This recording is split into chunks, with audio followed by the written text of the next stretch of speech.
Hello, good evening and welcome, ladies and gentlemen.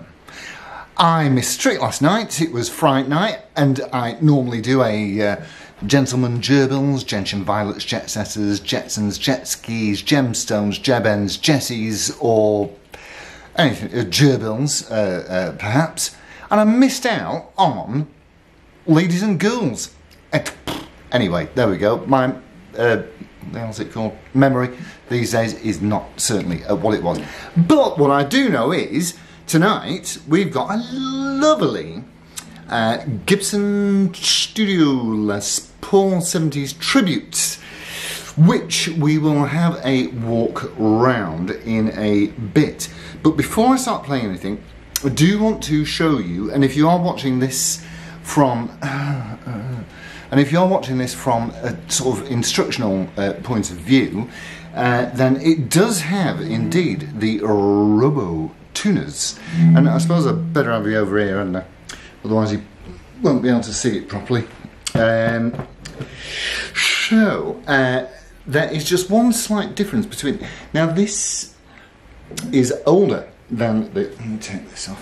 This is older than the other ones that we've had. This is 2013, the others are 2015, and there is a slightly different process between the mini eTune, which is what this is fitted with, and the G-Force tuner, which is what the 2015s are fitted with. And with this one, what you do is you press the power button twice, dink, dink, you hold the up button until something turns white, which it has, and then you press enter and it should do its thing. Oh.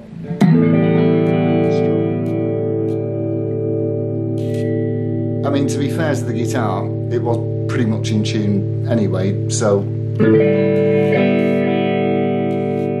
not a great deal of action there, but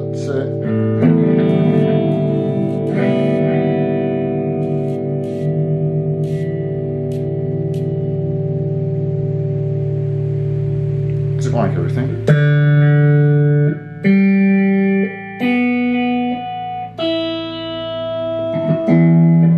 Yeah, there we go. It tells me that the A is not in tune, but it is.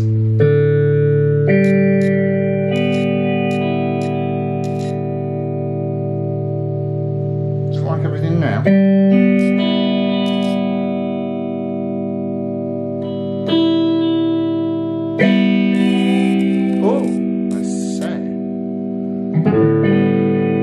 And then, once it's happy, it should switch itself off. Yeah, there we go. Okay, so, you know, a similar kind of, let's be back over here. So a similar kind of, well, it does the same thing, but the method, of course, for doing that is just ever so slightly different. Right, I'll shut up and then you have a bit of a listen to it, and then I will walk you around it properly. And it's well worth having a look at this. Very, very nice. And I'll tell you what, very healthy weight, I might add. Right, okay, let's go.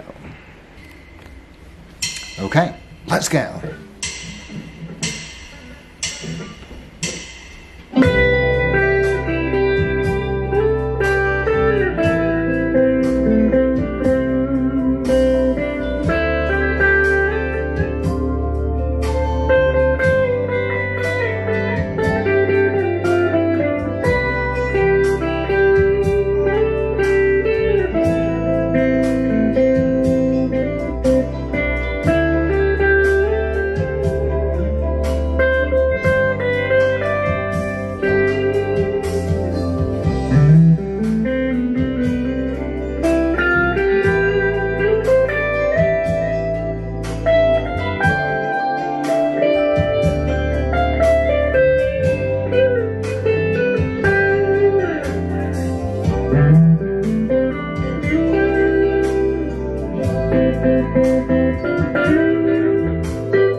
Okay, so I could honestly tool about doing that all night, and probably will do.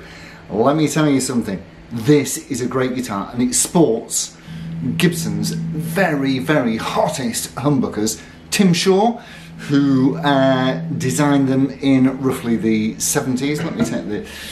Oh no, I'll keep the strap on. We'll have a quick run through the pickups and then a walk round it. So, okay, we'll start from the neck or rhythm position.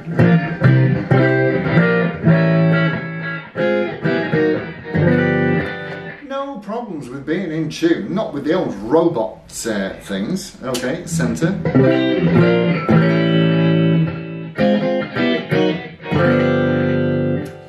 Tim Shaw, who designed these back in the 70s, moved across to Fender and onto the bridge or treble setting.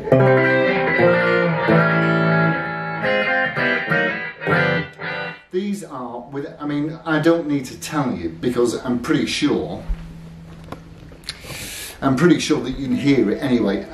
These things are just absolutely insanely powerful. And now, and not only are they powerful, but also you've got that sweet, rich thing that comes from, certainly from the neck side, as you heard in the earlier little bit that I noodled. Okay, let's unplug it and have a jolly good look around it. And I will move you back over here because the light's better. I prefer it when the light isn't better, for reasons of vanity, to be honest. So, strap off, and what we have is Tobacco Burst, which matches those lovely Gibson Studio monitors, the 4-inch jobs that I bought. And by the way, they are, I will show them to you soon. They are mustard. They're absolutely way, way, way better than I could have imagined. And for the smallest one out of the three, there's 4, 6 and 8 inches, the power that they put out is truly, truly astonishing. Powerful, warm, and the ability to be clinical too. They're great reference speakers. So we have, as we can see, excuse me, a Gibson Les Paul Studio 70s Tribute abalone trapezoid block inlays. I'm saying abalone, might very well be acrylic, I'm not 100% sure on that one. And what I do find interesting about this is that they actually did, what's that thing they're called? VOS, so vintage original spec. And you can see that on the neck volute.